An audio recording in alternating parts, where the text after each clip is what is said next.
Cool. All right. As Creighton said, I'm Kevin. So we're going to start out with a quote here. This is actually a picture of Scott, but I put an Arnold quote on there. So you can have results or excuses, but not both. So thanks, Scott, for the great picture of you. So about me, I know I just did one of these presentations like a couple months ago. So graduated from Davenport University in 2020, started working for Farm Bureau in 2020 as well as an intern. And I worked for a guy named Bob for about 3 years. And then I opened my agency in 2023. And obviously I enjoyed doing it or else I wouldn't still be doing it. So previous work experience has been sales stuff, personal training, automotive sales, all that fun stuff. So we're going to move on here. All right, pictures of me and my life here. So that's me and my bud up there. That's Bentley, my 7-year-old golden retriever. Really great guy. My family here, I'm going to point at this one. This is my sister, my mom, me, my brother-in-law Joel, my dad, my brother Kyle, my sister-in-law Ashley, and my nephew Luke. Katie here is also pregnant. She'll be having a boy in November. We just found out it was a boy. Super exciting. There's me at my annual golf outing. I always sponsor a hole. There's my cousin Jeff, my uncle Scott. This is my Portage Lake Bible Camp outing that I sponsor a hole on every year. There's my dad and I at Arcadia Bluffs, the Dozen, which is their new par 3 course up there. He actually made a hole-in-one on this hole. That's why we took a picture there. His first hole-in-one ever at 68 years old. So pretty neat to witness that. I don't know if any of you guys follow me on Instagram, but I'm a big yard gym guy. Post from the yard gym every day. It's a great gym. If any of you guys want to come with me sometime, be happy to have you. It's awesome. And then, as Creighton said, Lord of the Rings. Huge Lord of the Rings guy. I know all of you know this because I just told you guys this like 2 months ago, but read all the books. Not just like the 3 books and then the 1 Hobbit book. That's lame. Like all the books, like the crazy books. So, and then all the movies obviously too. So, yeah. So what do I do for work? Obviously I do insurance. And so what kind of insurance? Home, auto, commercial, and I also do life. So I kind of split my insurance stuff into home and auto and commercial and then life. So it's like half and half. So when I talk to customers, I advise them on correct coverages. I educate them on what coverage is, what it does, and why it's important to have.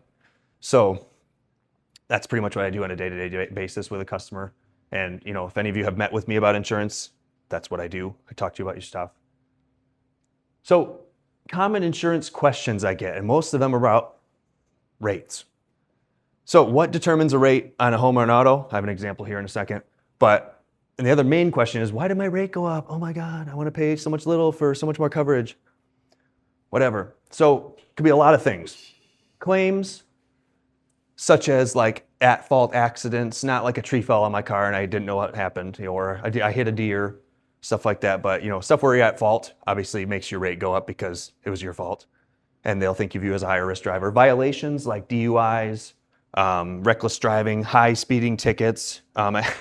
Actually, I looked through like the list of like Farm Bureau sent out a list of like violations they recognize, and my favorite one I saw was shooting at or from a vehicle.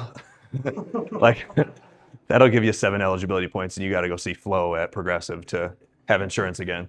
But moving, which is an example I'm going to show you in a second. If you move to a different area, particularly in Detroit, if you move there, your rates are going to go up. I'll show you that in a second. Adding drivers, like young drivers. Farm Bureau isn't really crazy on price with young drivers. It might be a couple $100. Some companies are much more expensive when you add a young driver. And there's a zillion other things too. There could be rating zone changes, blah, blah, blah. So those are just the main ones. So example here. So this is my auto policy. There's me. This is my address. If you guys want to write it down, come over anytime. Creighton? No? All right. Anyway, so this is my policy. My agent, really great guy. This is my premium for the year. And this is my car, and then this is my address again. So that's the important part, the garaging location, right? So if I were to change it to somewhere in Detroit, look how much the premium changed. It's now $6,347.69. The only thing I changed, sorry, I didn't mean to whack the TV, but the address in Detroit. That's all I changed. I didn't change deductibles, I didn't change coverage, anything. That just goes to show you if you move, especially to Wayne or Oakland County, that's how much your premium is. That's just for one car. Crazy, right? And obviously, if you move from like Kentwood to Byron Center, it might change a little bit. If you live in the same town, it might even go down a little bit. But not going to do that. That's an extreme example, but yeah, so crazy. Don't move to Detroit, basically. So I'm going to explain my process a little bit. And then again, anybody who I've done insurance with this in this room or quoted them, whatever, you have been a witness to this process. So when someone calls me, I'll ask them about the price, because that's usually why they're calling me, because they don't like their price or something. Usually it's price, or they didn't like their agent, or they don't like their company because of whatever reason. It could be a service thing. So talk about the price, talk about their coverage, and I ask them why, which is one of the first questions, and I figure out what their needs are. So normally I ask, what do you have going on? And they'll go on to their story about why they're shopping or what they're not happy with. And I'll review their current policies. I'll show you an example on another slide here in a second of, and I'll look at it and I'll be like, ooh, if it's bad or whatever the situation may be. And usually we'll go over it live on the phone if they have a few minutes, and I'll present the quotes to them on the phone, and then we'll talk about it. We'll go over it and answer their questions of, what they need, what they have, what they don't currently insure, what they do insure, blah, blah, blah. So it's a pretty good process I have going so far. And it gets just about everything that I need to talk to them about or what they have questions about. So this is a policy I got. This is a real policy.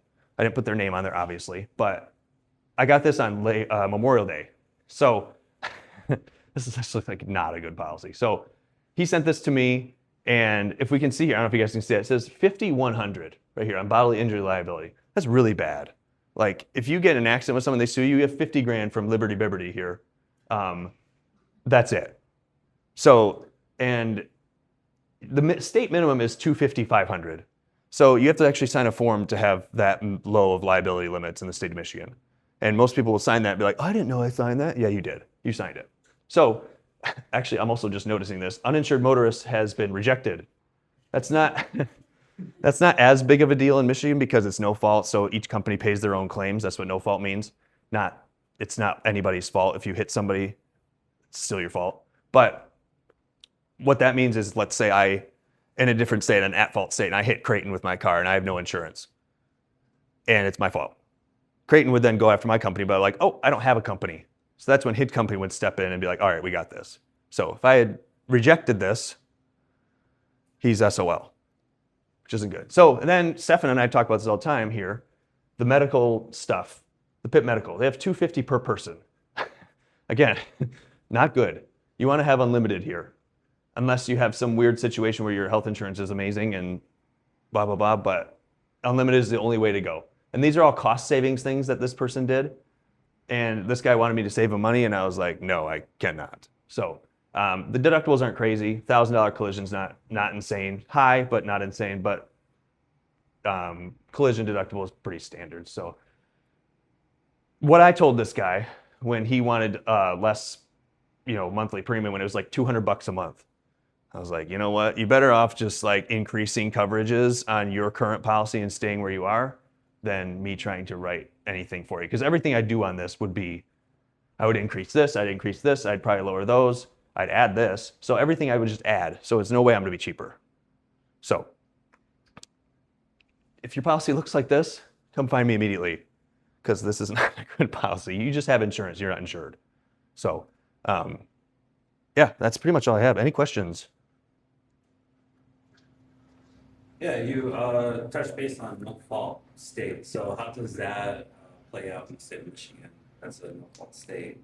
So kind of like what I said, since it's a no-fault state, it doesn't mean if you run into me, it's nobody's fault. It means just each company pays their own claims. So like if you have Flow with Progressive and I have Farm Bureau pays mine, Flow pays yours. Right. But why would the rates increase if it's is it just because there was an accident, regardless of fault? What do you mean? So so as an agent, you would see like a police report, there's a collision. Okay. If you got hit, it wasn't your fault, but you are on X amount. It's going to be either in your policy, your insurance will either go after them if you sign up for that, or you're SOL, right? Right. If the other person didn't have insurance, yes, correct. That's the uninsured, underinsured, yeah. Okay, but if you get hit, how does that fluctuate? How does that increase your? Oh, how does that affect your rate if you got hit? Yeah. It probably wouldn't very much at all. If you just got hit because that's not your fault. Right. But the other person would get dinged because they were at fault in the accident. Right. So But if your insurance is covering you, wouldn't that increase your? Okay. no, not necessarily. Very situational, because if you're just driving erratically and someone hit you, it's all situational on how it would happen, because you could still somehow be at fault.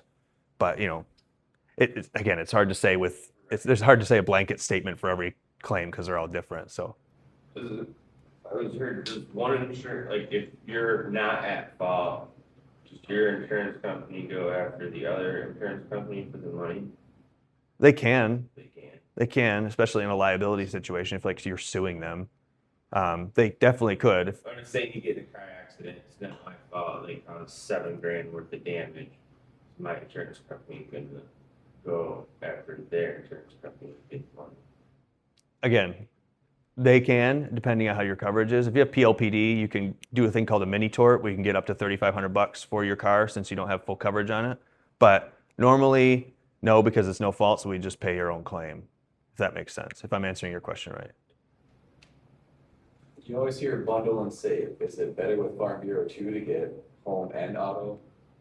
Yeah, like is there a perk to do both?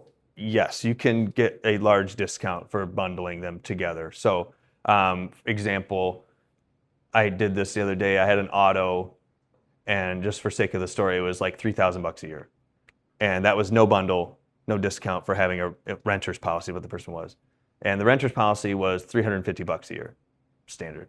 And it saved them $900 to have the bundle. So it more than paid for the renter's policy by bundling them together. And more often, I see a lot of people who don't bundle, and it's really just a homeowner's discount. So it's a lot of times it's worth having both policies together. Plus, then I get two policies, which is great.